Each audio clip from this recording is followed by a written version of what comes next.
Welcome to Hitting Home. I'm your host, Megan Driscoll. And I'm Becky Coletta. And we are here to break down how decisions in DC affect our local communities. Because all politics are local politics.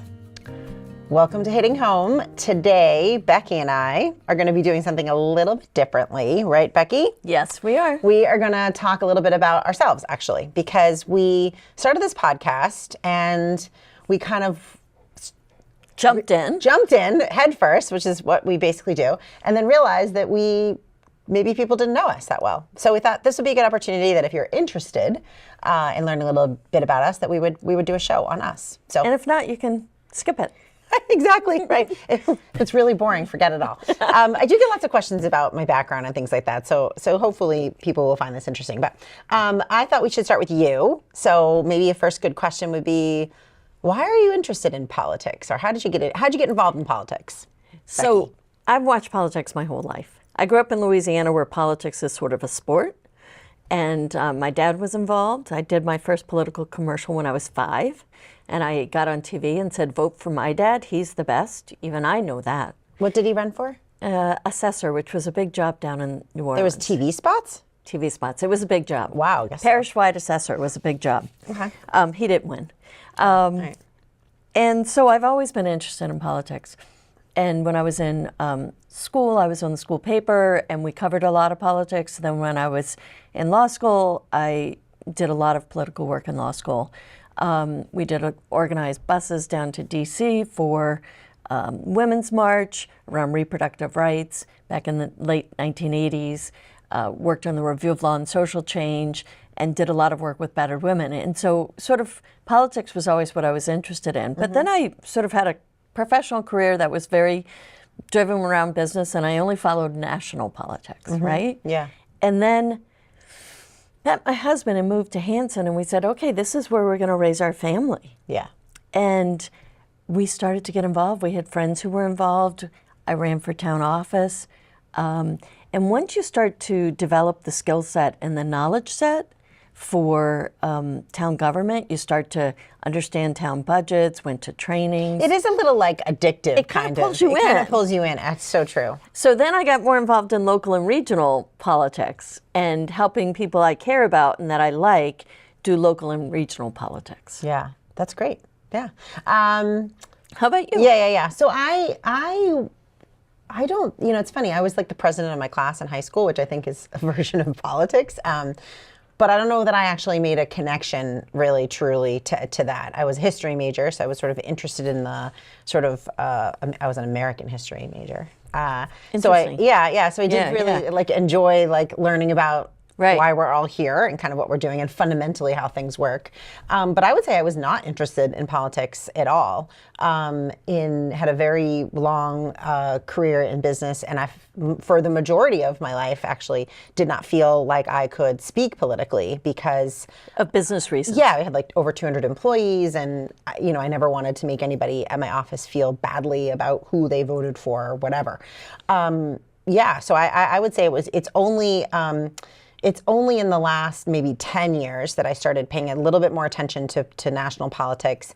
I got very involved with wage equity because I saw inequities in my business life. I was in recruiting, and so I owned a recruiting company, and I was seeing inequities, and so that got me really involved in the political process and filed a bill, filed legislation, and then worked to get that passed. Actually, and it was passed this past summer.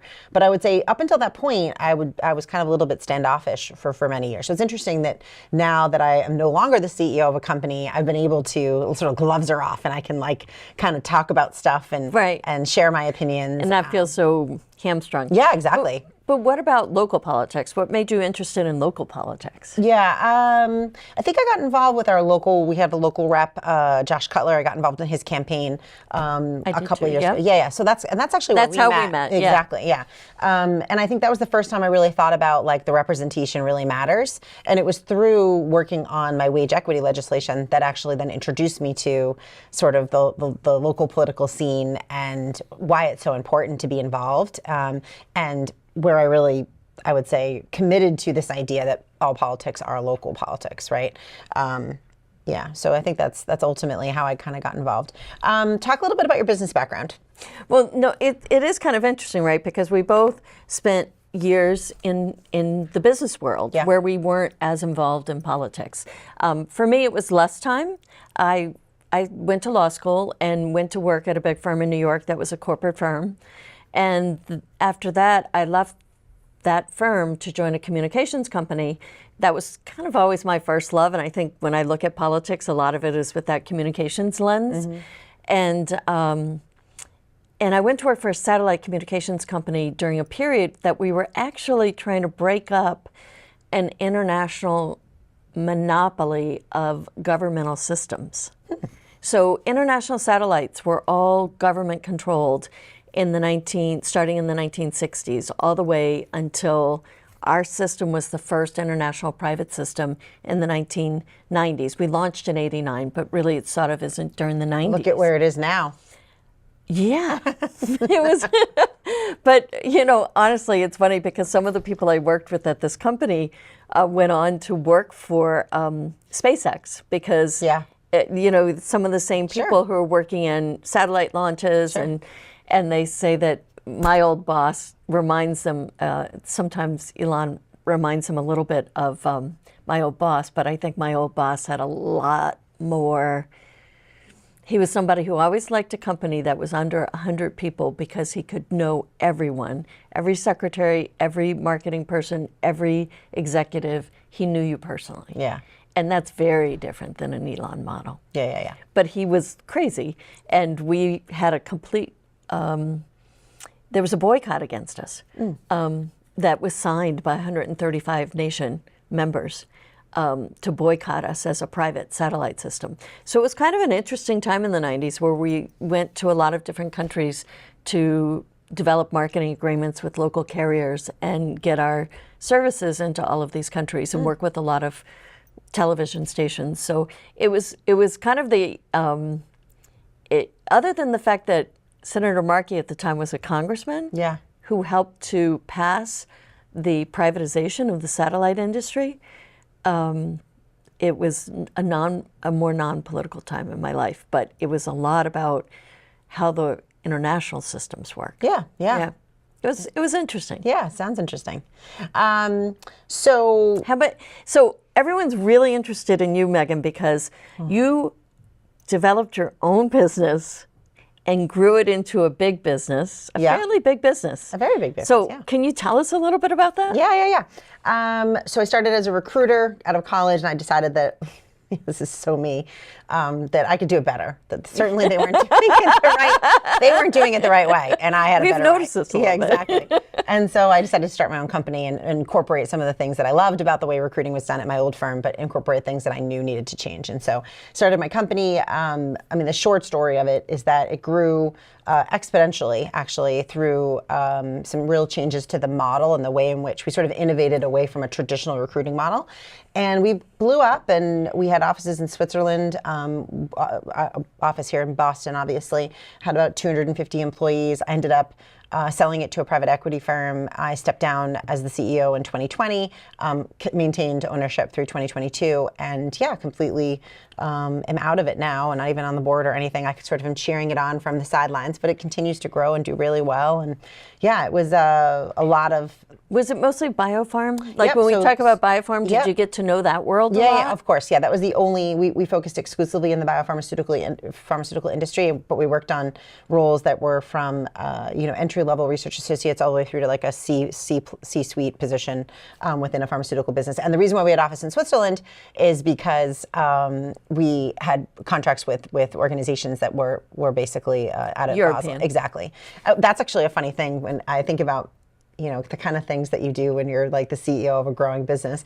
I took my family to go to Switzerland to set up the office for the summer, and we were there for 6 weeks, and I did 45 business development meetings in 5 weeks in 5 countries. Yeah. And I on top of this, I also planned all of the events for my family. So like they'd be at the Eiffel Tower and I'd be at meetings in Paris. They'd be at the Munich Zoo and I would be at meetings in Munich. It was just... I just don't know how you did it, honestly. Well, I also did it without any air conditioning. And I have to tell you, that's really hard to do. So what I would do is I would plan a full hour ahead of my meeting time to show up at a grocery store because they didn't have residential air conditioning in Switzerland. So I would organize myself so I could get to a grocery store, and I would be able to stick my head in the So you freezer wouldn't section. look all sweaty. Correct. There were several meetings actually where I would show up and I would be like, trying to be But super they all professional. looked and smelled sweaty They anyway. weren't. No, they don't. No, they don't. Oh, no, they I weren't. thought they did. Nope. They were all they were wearing sweaters. It was like 100 I know, in degrees. suits, and they. Yep.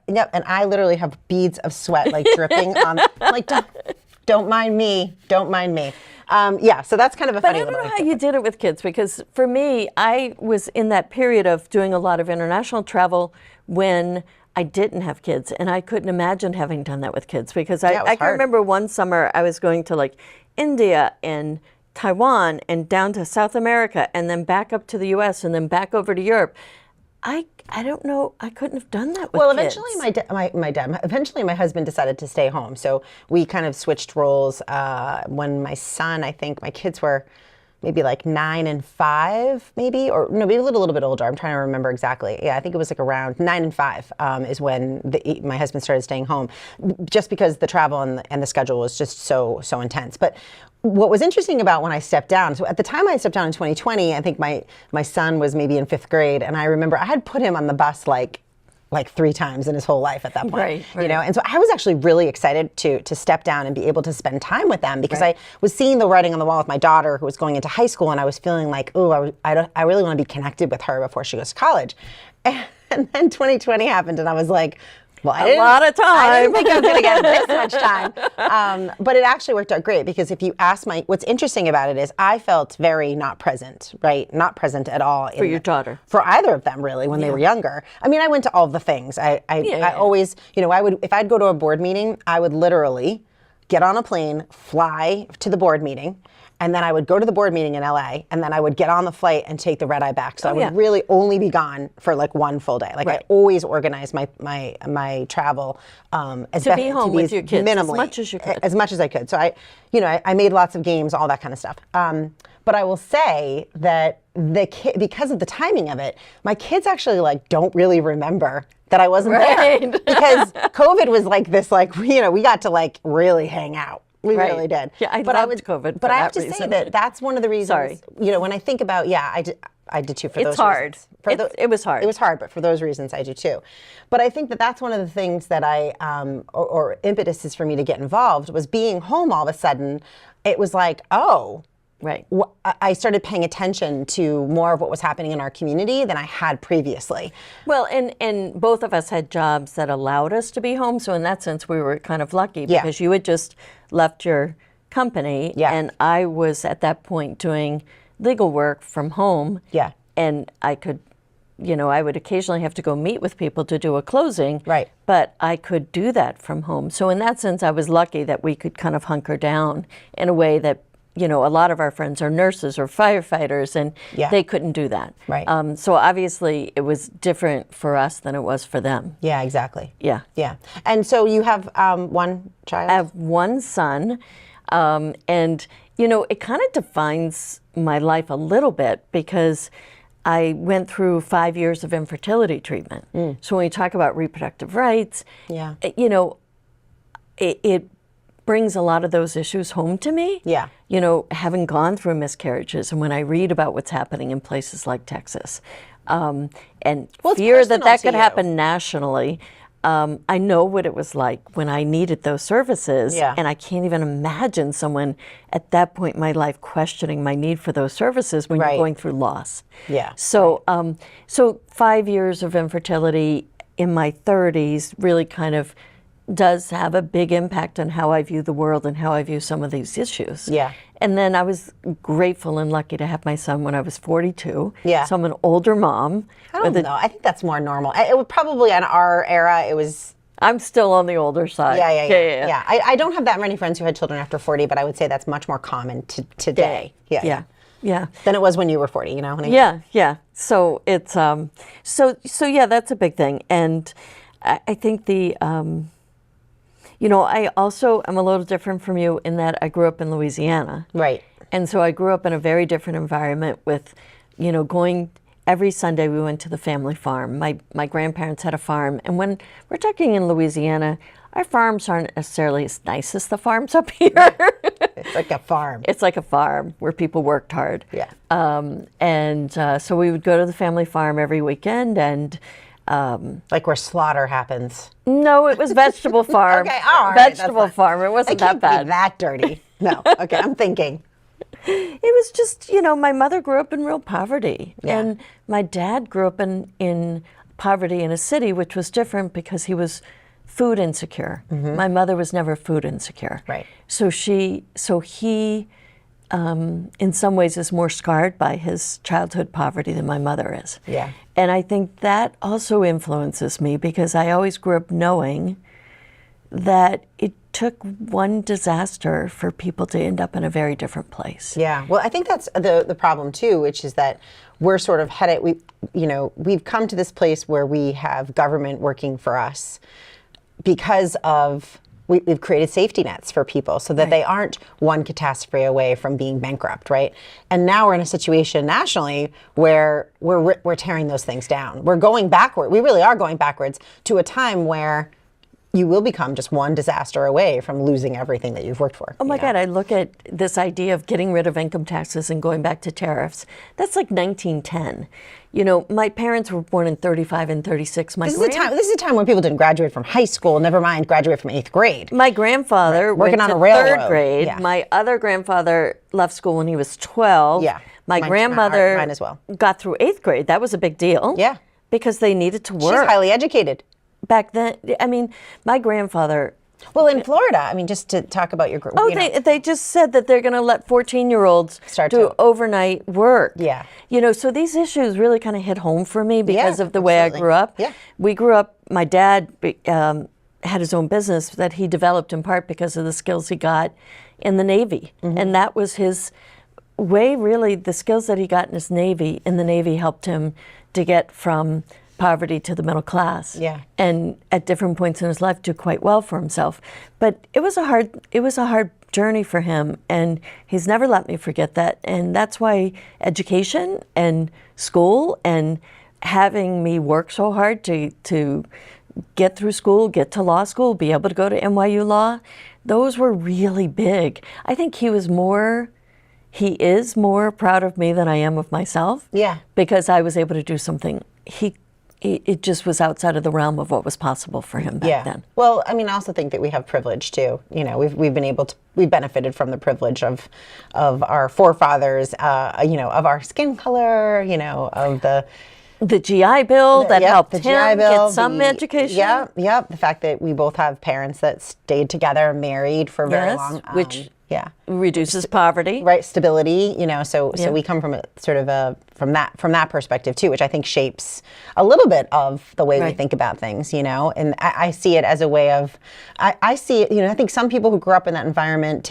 not take advantage. They discount how important those things are, whereas I see them as reasons for my success, whereas the luck of the draw to be born to the parents that I had at the time that I was, with the skin color that I have, with the environment that was offered to me, I see that as like a little bit of lucky, Yeah, and I've never felt like that took away from my sense of I worked hard, right? Yeah. I'm kind of a little burned out now, people. But, I was the kid who did everything, who had to get good grades, who really put my all into the newspaper in college, into the journal in law school, and into my work. I worked a gazillion hours at the law firm in New York City, literally like 3,500 hours a year. So I don't discount the fact that I worked hard. Yeah. But I also don't discount my privilege. Yeah, that's right. They were both. Yeah. It's both and. Yeah, it is both and. And how about you? Like, you grew up in Duxbury. I That grew up in seems like such Duxbury. a I'm like a different local experience. girl. Yeah, I'm a local girl. Well, my parents didn't really have any money. They bought a house in Duxbury, and I remember like my mom saying they had to eat like ramen noodles for like a year to afford it. We didn't ever went on vacation because our vacation was the Duxbury Beach, and we should be very grateful for that. So I spent every day on Duxbury Beach with my mom. Luckily, did not have to work growing up, and that was the sacrifices that they made to be able to live in Duxbury, and to be able to allow us to go to the school system. And so I'm very much a product of Duxbury High School, the Duxbury school systems. And my dad was an engineer. He went and got his college degree. My mom did not graduate from college. My dad did not graduate from college until he was 40. So he went back to school. He had an associate's degree and went back to his bachelor's degree. So education was really important to them. The fact that my sister and I both went to four-year colleges was a really big deal. It was something it was not an option. Right. Not for me either. There was no, we're not going to college conversation in the family at all. And there was no you're not getting good grades. This was very, I grew up very structured in that way, but it's funny, I didn't really think about my privilege very much until I actually went to school down south and realized, even just the way that they are taught history is very different. It is. I think it was probably my first or second fraternity party. And this kid from the South said to me, I just want to talk to you about something, you Northerners. He said, you were still a Northerner. Yeah, I'm 18. You know that the Civil War was all about economics. And I was like, what do you mean by that? I was really taken aback. And so it occurred to me that, different parts of the country are very different. And so that's when I kind of was like, oh, wow, I've had this really interesting, unique upbringing in a town that is white, Christian. I had a very wholesome kind of upbringing. And it was the first time I was introduced to the fact that not everybody had that, and so that's when I really understood the privilege that I had. That's when I really was like, wow, something I had was really special. And again, it goes to, and we talk about how important local politics are, and it's so critical that we continue to support our local government, because we have opportunities to provide that same experience for our children. And I think we've lost, that's what really I'm most concerned about as we move forward, is we've lost that we are the children kind of, that song that was super popular when we were younger. We really have lost our ability to see that we are giving them a different kind of world than we had, and how do we give them the same experience that we had, this where hope better or something better, or even just that hope exists, that that prosperity, that opportunity is equal for everybody. How do we expand that for people? Well, and when I was growing up, things weren't always easy. I mean, when I was in college, my dad basically was going through a bankruptcy that was tied to outside economic forces. I get what it is like for people to go through that, where all of a sudden you go from things were okay and then interest rates go up to 26%, and the bottom drops out of the oil market in Louisiana, and suddenly you're over leveraged and you're dead in the water.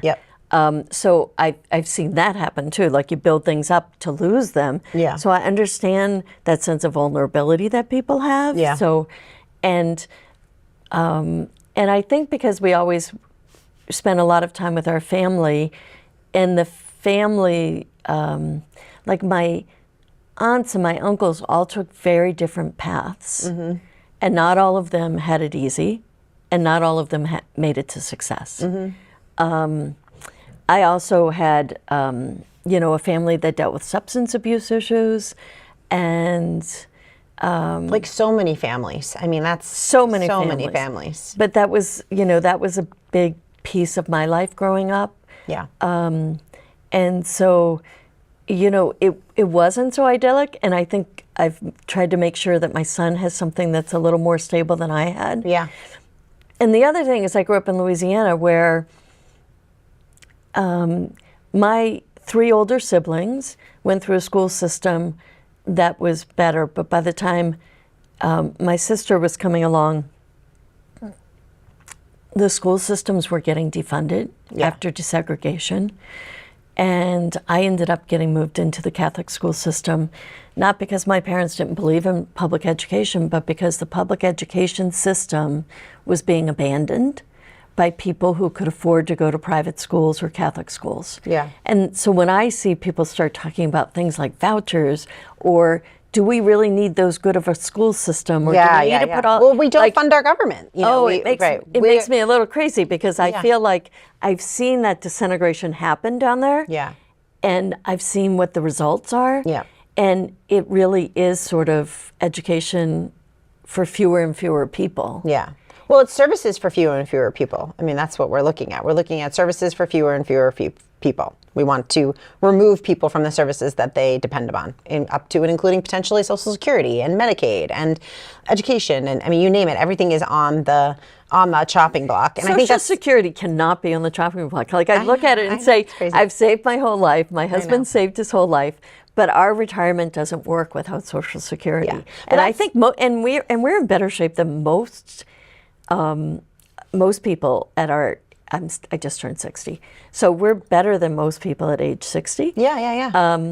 But it doesn't work without Social No, Security. my mom's life doesn't work without Social Security. I mean, it's just a fact. It doesn't compute. There's no way that her life continues the way, and she's not doing anything other than, basically maintaining her weight, right? Her existence in life, right? There's no fancy trips. There's no trips to Florida. There's no summering anywhere else. There's none of that. Right. There's just maintaining her life with her friends and doing like basic things, right? She has a nice life, but it doesn't work without Social Security. Yeah, there's no large scale vacations. There's no summers. There's no winters in Florida. Those things are not happening.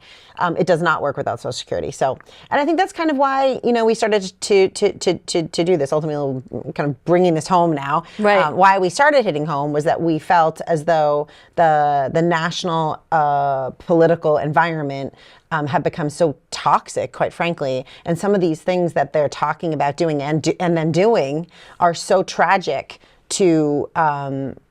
And so against everything that we have experienced, have worked for, wanted for our children and for others' children, right? That we decided we wanted to do this podcast. So, well, I think, I think that I hope that people have gotten a little bit of a better idea as to kind of like who we are as people, and why we're committed to providing this information. We really ultimately want to talk about topics that are big and complicated and then break them down for people so that they understand how they actually affect us here in Massachusetts, because I think there's an idea that we live in Massachusetts, it's blue, we're protected. But I think everyone knows that you see it online, you see that influence kind of slowly kind of coming in, and maybe even strongly coming in some places. And we really need to push back against that narrative, and we need to provide people with information to help them make good decisions and hopefully get more engaged. Hopefully this podcast engages people to get involved with their local politics, because all politics are local politics. We both really agree with that. And so that's sort of why we're here. Yeah.